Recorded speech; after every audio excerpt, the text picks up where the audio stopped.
All right, welcome to the last video as part of Chapter 17, which was about the citric acid cycle. In this last part of the lecture, we're going to talk about the regulation, both of the pyruvate dehydrogenate complex, the PDC, as well as the regulation of the whole citric acid cycle, or CAC. So first, let's go over which steps are sort of potential steps for regulation. As we've discussed previously, reactions that have a large negative delta G that are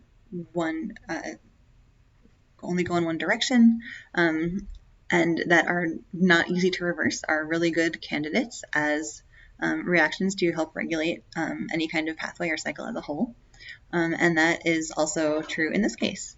So the pyruvate dehydrogenase complex itself catalyzes a reaction that has a large negative delta G, as well as there are three reactions that you can hopefully identify here in the citric acid cycle that have a large negative delta G. And so this is going to be the enzyme citrate synthase, isocitrate dehydrogenase, and alpha-ketoglutarate dehydrogenase. There's also another piece here where you can see the difference in the first column and the left column over here. We have the reaction under standard conditions, and over here on the right we have the delta G over physiological conditions. But overall, either way, these three reactions are going to have those negative delta G that help them, first of all, be only one direction, and second of all, makes them candidates for regulation. So these steps, not only are they all exergonic, meaning they're spontaneous, they have a large negative delta G, these also are all the steps that produce carbon dioxide, because we had mentioned before in the citric acid cycle video that that was a very spontaneous process. And so it's really important to be able to regulate all of these different steps at all these different points right before entry into the citric acid cycle with the PDC, as well as these three different points within the citric acid cycle. These need to be regulated and also coordinated with one another. And this is going to be based on whether there is an availability of or a need for things like energy, so high or low levels of ATP, indicating a high or low energy state in the cell, fuel, or specifically, as we're talking about in this course, glucose, whether there's a lot of glucose available or there's a need for glucose, as well as the availability of various biosynthetic precursors. So if the precursors or the substrates for these reactions aren't available, they cannot go forward. And finally, oxygen, which we discussed a little bit about in the end of the talk about the citric acid cycle, where we talked about how oxygen availability helps to make sure that those electron carriers can be recycled after they're reduced back to their oxidized form so that they can be reused in the citric acid cycle. So let's talk about the different types of factors that can affect these reaction rates. So in general, for any reaction, including the reactions of the PDC and the CAC, these types of factors that we've discussed before are all going to affect reaction rates. So these are things like substrate availability, product inhibition. So if there's enough substrate, a reaction will go forward. Once product starts to accumulate, it will essentially be affecting the equilibrium, or the reaction will be approaching equilibrium, and so the reaction will slow down if there's too much product. And there's also competitive feedback inhibition, where the product of a reaction can inhibit a reaction that's a few steps back in the pathway. So product inhibition is a product inhibiting making itself directly through the enzyme that just made it.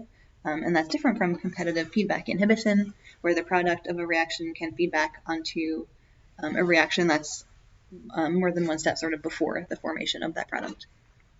There are also factors like allosteric effectors, including activators and inhibitors that we've seen before that will come up here again, as well as, of course, hormonal control, which can ultimately affect the availability of all of these different things.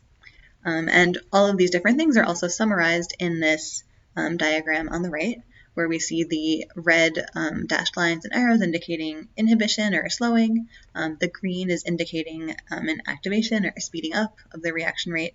And so you can see a combination of things like product inhibition, where the product of a reaction is speeding back right on that same reaction to slow it down, as well as examples of feedback inhibition, where you see these longer dashed lines going all the way around the cycle, several steps backwards. And we also can see right here in the center, NADH is playing this really key role in a number of different steps, regulating actually 4 of those different regulated enzymes that we just mentioned. So let's go into the details of each of these different factors. So for substrate availability, the more substrate there is, the faster the reaction rate will be. On the other hand, for product inhibition, the more product that is formed, this will slow down the rate of that particular reaction.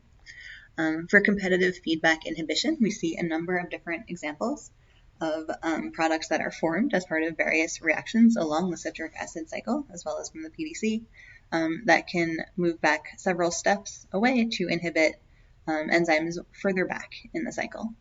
And this includes NADH, and in particular, like I just mentioned, NADH affects all 4 of those regulated enzymes, as well as factors like succinyl-CoA and ATP.